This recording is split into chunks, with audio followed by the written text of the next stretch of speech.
Bonjour tout le monde. Alors aujourd'hui on se retrouve pour une nouvelle vidéo et on va parler du pronom en. Et on commence tout de suite parce que c'est pas facile. On y va. Le pronom en, il a trois utilisations différentes. C'est un pronom, donc sa fonction c'est de remplacer quelque chose. Les trois fonctions qu'il a, c'est la première de remplacer un lieu, la deuxième de remplacer une quantité et la troisième de remplacer un complément de verbe introduit par de.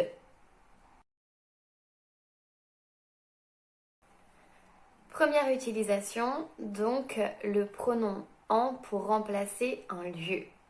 Ce lieu, normalement, il est introduit par la préposition de. Et la préposition de peut se décliner en du, de la, de et l'apostrophe ou des. Je vous donne un exemple. Je viens de la plage. Je peux remplacer la plage, c'est un lieu introduit par de, et ça donne j'en viens.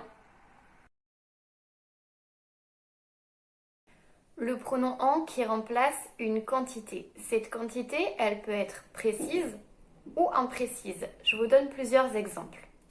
J'achète des biscuits. J'en achète. J'achète un biscuit. J'en achète un. J'achète un paquet de biscuits. J'en achète un. La troisième fonction du pronom en, c'est de remplacer un complément de verbe introduit par de. Pour ça, il faut connaître la liste des verbes qui sont introduits par de. Je vous donne trois exemples. Parler de, se souvenir de ou avoir envie de. Un exemple pour parler de. Je parle de ce livre, j'en parle.